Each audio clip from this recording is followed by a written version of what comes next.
Hey there, this is James Brandon, and in this Exploring Creativity video, we're going to continue to go over some of our old film scans and see how we can apply the look and feel of those photos to newer photos using Nik's Analog Efex Pro 2. So in this video, we're going to take a look at this image here. Now, this is kind of a cool image to work on for a couple of reasons. The main one, this is my wife here. This is Kristen when she was, 3 or 4 years old. And then this is her sister. So what's cool about it is that this right here is Isaac, my son, and Kristen's son. And then this is his cousin Ellie, which is the daughter of Stephanie here. And then these two people in the background here, this is their great grandparents out in California. This is Fred and Sue.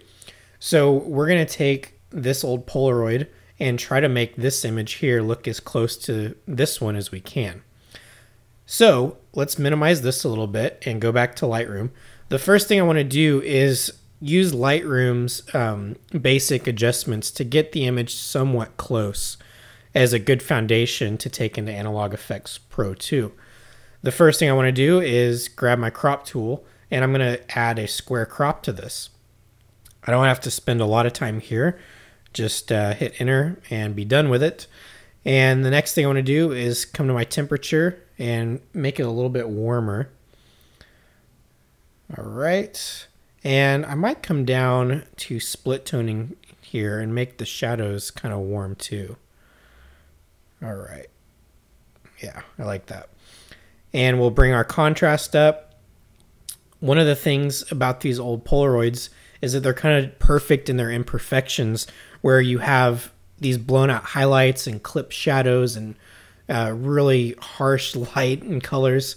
And that's what's so great about them, is because it's so far from what we try to do these days in the digital realm, where we're trying to make everything absolutely perfect. So let's just jump in and embrace those blown out highlights.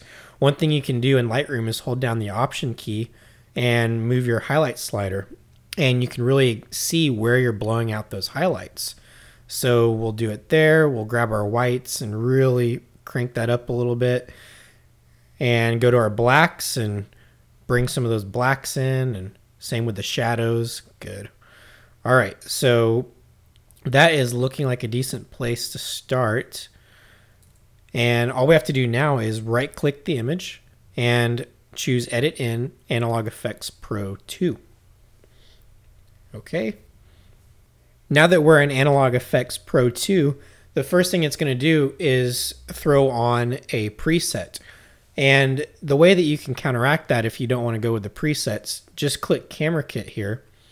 And this is where you would choose the kind of camera or preset stack that you want to start out with. If you don't want to do that, just come over to Tools and choose the first one that you want to start working with. So the first thing that I want to do is select a frame to give those rounded corners.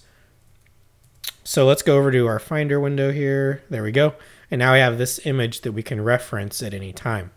So this one has a white background with rounded corners, and I'm not seeing that in the film strip options here.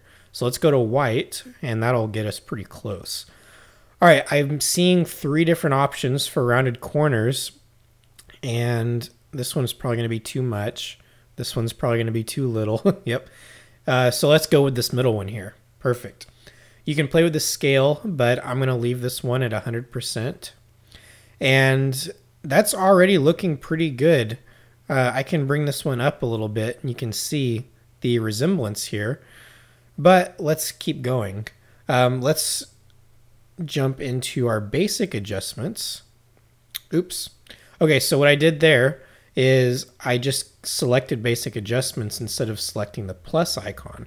So we need to go back to our frames and just do that again real quick. All right. So now if we want to keep frames and then throw another layer on there, we need to make sure that we hit the plus icon. And now we keep our frame. All right. The next thing we want to do is just kind of work our way down here in the basic adjustments. We can add a little bit of brightness, a little bit of contrast, and I think that's all looking pretty good though. From here, let's go down to, what should we do? Let's go to film type. And this will kind of just give a pure, kind of more vintage and an accurate film look to the image. I know we want to do a warm tone, so we don't really need to mess with this row here or this row here. And I'm thinking the middle one is going to work the best. All right, so you can give a neutral or faded look to the image. Faded is just going to kind of wash everything out, and that's not what we want for this particular photo. We want to really embrace that contrast. All right, and then the strength slider will affect kind of the color cast to the image. And we want to leave that one, you know, if you bring it too far over to the right, you're going to bring in some green tones. You see those coming into the shadows there, and I don't really want to do that. So I want to be a little bit more subtle with this slider.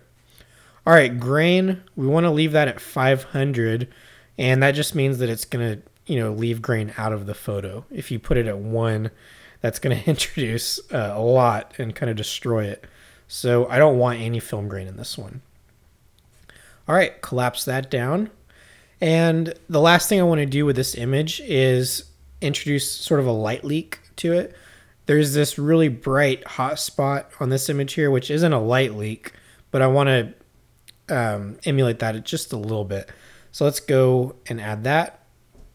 And since this one is so harsh and so fine, has really sharp edges, let's try to get something that's similar to that. So let's go to dynamic and play around with some of these. I like to bring my strength up to 100% and really see what's being done to the image with the light leak. Ooh, what about this one? All right, I'm liking this one. So you can go into the image here and then just move this light leak around anywhere you want it, which is really, really cool. So I'm going to put it in the same position down here. I know this isn't the same thing that's going on in the image, but it's close. And then we can grab our strength slider and get that to where we want. So actually, I think I'm just going to leave it at 100%. All right, that is pretty much it. Let's bring this one up real quick again. And this is our original Polaroid, and this is the one that we worked with in Analog Efex Pro 2. All right.